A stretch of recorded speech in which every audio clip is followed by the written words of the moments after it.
तो आप भी उन लोगों में से हैं जिनको लगता है कि पाकिस्तानी पासपोर्ट पे कतर भी वीज़ा ऑन अराइवल है, मतलब कि हम जाएंगे और हम उनको अपना पासपोर्ट देंगे, वो ठप्पा लगाएंगे और बोलेंगे जाओ। तो ऐसा नहीं है। मैं आप लोगों को अपना प्रैक्टिकली एक्सपीरियंस बताऊंगा, शेयर करूंगा, ताकि आप लोगों को आइडिया हो जब भी आप लोग अगला सफ़र करें। और क्योंकि कतर एयरवेज़ पे सफ़र करते हैं ज़्यादातर, क्योंकि कतर एयरवेज़ एक काफ़ी बड़ी एयरलाइन है, तकरीबन आई थिंक 84 या 85 कंट्रीज़ के बीच में है तक इनकी रसाई, और तकरीबन 180 के करीब जो है वो इनकी डेस्टिनेशंस हैं कतर एयरलाइंस की, कि इंटरनेशनली कतर से दूसरी दुनिया तक 180 प्लस डेस्टिनेशंस हैं उनकी। तो और एयरलाइन भी ज़ाहिर सी बात है बहुत अच्छी है, मैंने खुद उस पर बहुत अच्छा फ्लाई किया, आप लोगों ने मेरे ब्लॉग्स देखे होंगे। तो अब उसके साथ साथ 100 प्लस कंट्रीज़ तक के उनके वीज़ा ऑन अराइवल है, मतलब कि लोगों को वो वीज़ा ऑन अराइवल देते हैं कंट्रीज सिटीजन्स को, कि आप हमारी कंट्री आके विजिट करो, जिनमें एक पाकिस्तान भी शामिल है। तो वो अक्सर आप लोगों के सामने से भी वीडियोस गुजरती है ना कि पाकिस्तानी पासपोर्ट पे 33 मुल्क फ्री हैं, 34 मुल्क फ्री हैं, उसके ऊपर भी बात करेंगे, लेकिन वो कोई ख़ास काम के नहीं है। खैर, अभी इस टॉपिक पे रहते हैं। अब आप वीज़ा, आपके पास जो है वीज़ा ऑन अराइवल है कतर के लिए, और आपने कतर जाना है या आपने किसी और जगह पे जाना है और आपका स्टॉप ओवर है कतर पे कोई लंबा।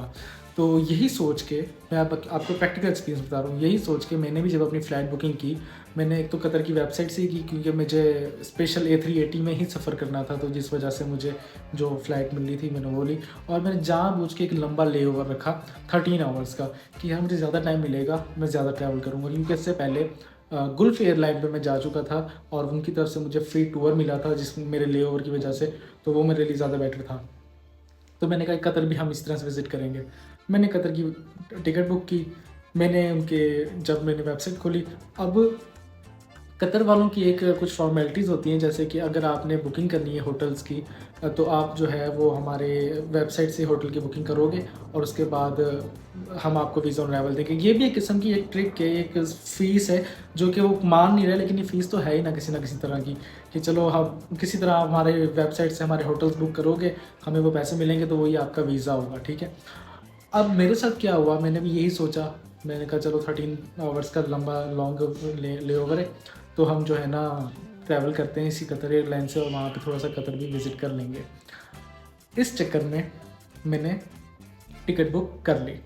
अब वहाँ पहुँच के ना, अच्छा उसके बाद, उससे पहले, फ़्लाइट से पहले जब मैंने टिकट बुक कर ली, उससे पहले उनकी वेबसाइट पे गया और मैंने वहाँ पे देखे टूर्स, जो कि ट्रांज़िट टूर्स होते हैं। हर कंट्री भी देती है, मेरा ख़्याल है टर्की भी देती है, शायद एमिरेट्स भी देती है दुबई के, और शायद गुल्फ एयरलाइन देती है, जो मुझे बड़ा ज़बरदस्त लगा था, उसके बारे में भी बात करेंगे। तो अब वो मुझे टूर्स मिल रहे थे, तो मैंने एक टूर देखा जो कि मेरे लेओवर के हिसाब से 4 से 5 घंटे का था, और वो सस्ता था, ज़्यादा महंगा भी नहीं था। आई थिंक कि उस वक्त कोई कतरी 200 और समथिंग का कुछ था। यहाँ पे मैं वेबसाइट पे ही चला भी रहा हूँ, आप ये भी देख सकते हैं कि इस तरह से ट्रांजिट टूर्स हैं।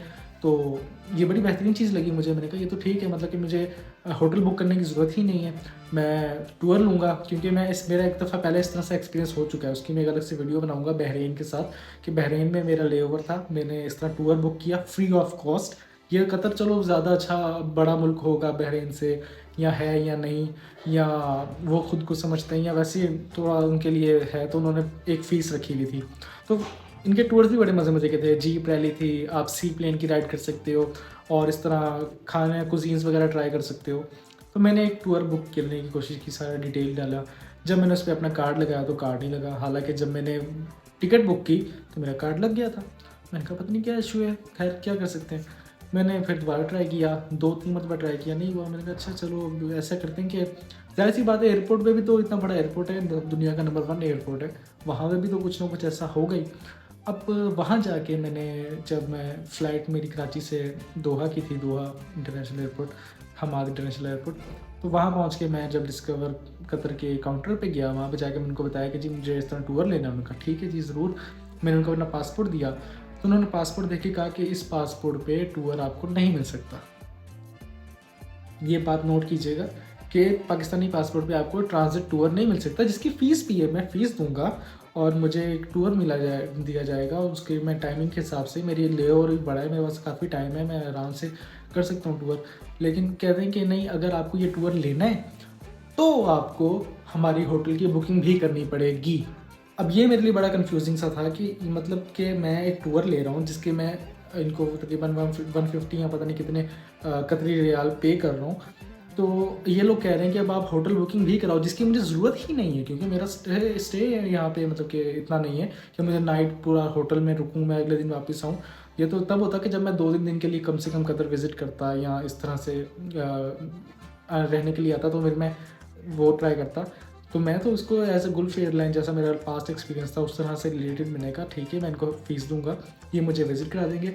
तो उन्होंने मुझे आगे से बताया कि सर ये आप बिल्कुल ठीक कह रहे हैं, ऐसा ही होता है, लेकिन पाकिस्तानी पासपोर्ट पे ऐसा नहीं होता, जो कि मेरे लिए उस वक्त बड़ी शर्मिंदगी की भी बात थी। और ज़ाहिर है होता ही है, एज ए ट्रैवलर आपको पता चलेगा जब आप ट्रैवल करते हो तो आप क्या क्या चीज़ें सामने आती हैं आपके मुल्क के बारे में, या वैसे लोग क्या सोचते हैं। तो अब ये एक, अब आप देख लें कि ये एक स्कैम है या एक अच्छी बात है कि बुरी बात है। कि हम लोग तो बड़ा कहते हैं कि जी कतर पाकिस्तान को वीज़ा फ्री देता है, वीज़ा ऑन अराइवल देता है। तो भाई अगर वीज़ा ऑन फ्री अराइवल है, मान लिया, तो ये क्यों नहीं है फिर? मतलब टूर भी तो एक चीज़ है ना, कि भाई अगर मेरा लेओवर 8 घंटे का है तो मैं पूरे दिन के लिए कोई $100 का कमरा क्यों बुक करूँ? और $100 से मुझे एक और बात याद आई, मैंने उनसे फिर पूछा, मेरे जहन में ये बात आई, मैंने कहा चले मैं एहतियातन इनसे कंफर्म कर लेता हूँ कि मुझे, अगर मैं अभी बुकिंग कर लेता हूँ अपने होटल की, तो मुझे मिनिमम अगर पे करना पड़े तो मैं चला जाऊँगा। मतलब अगर मैं टूर से फ्री हो गया तो फिर मैं होटल में जाकर थोड़ी रेस्ट कर लूँगा, कि 13 घंटे, चलो 2-3 घंटे तो मिलेंगे होटल में, तो या फिर नहीं भी जाऊँगा तो कम से कम मेरा चलो टूर तो हो जाएगा। तो उन्होंने कहा जी सर बुक करेंगे तो कम से कम आपका $100 पर नाइट का एक्सपेंस आएगा होटल का। अब ये भी किसी किताब में नहीं लिखा। मतलब मेरे लिए ये चीज़ ऐसी थी, मैंने कहा अच्छा मतलब कि मैं $100 होटल के अलग दूँ और उसके बाद मैं जो टूर मैं बुक करना चाह रहा हूँ उसके मैं अलग से पैसे दूँ। अब ये आप खुद देखें कि ये पाकिस्तानियों के लिए अच्छी बात है कि बुरी बात है। क्योंकि मेरे जैसे ट्रैवलर्स या ख़ास तौर पे जो और लोग ट्रैवल करते हैं पाकिस्तानी पासपोर्ट पे, तो वो तो इस चीज़ को बड़ा फेस करते हैं। लेकिन जो कुछ बड़े पासपोर्ट होल्डर्स हैं, लाइक जैसे और भी बहुत से, जैसे अपने अब्रार भाई, वाइल्डनेस भाई अब्रार के पास माशाल्लाह से जर्मनी का पासपोर्ट है, उनको तो इतनी ज़रूरत नहीं पड़ती, वो तो अपना पासपोर्ट लेके थे, स्ट्रॉन्गेस्ट पासपोर्ट्स में से आता है वो।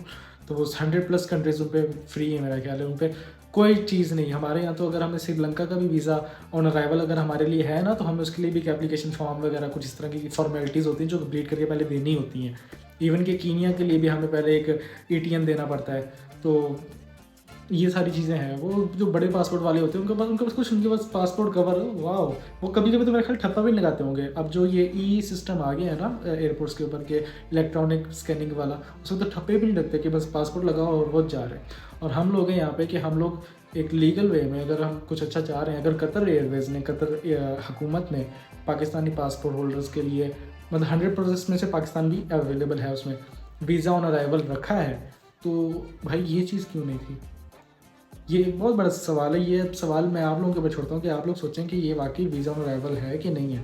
और दूसरी बात ये है कि मैंने कुछ रिव्यूज़ देखे, लोगों के कुछ वीडियोस देखी जिन पे लोग ये बात कर रहे थे कि हमने होटल लिया $100 या पता नहीं सस्ता या पता नहीं महंगा, जितने का भी लिया, अब वो होटल उनको कह रहे हमने लिया, हमने यहाँ पे वीज़ा ऑन अराइवल मिला, एक्सपेंसिव मिला थोड़ा सा, लेकिन चलो हमने ले लिया, लेकिन वो मज़े का भी नहीं है। वो इस तरह की इन्होंने कुछ वीडियोज़ बनाई हुई थी।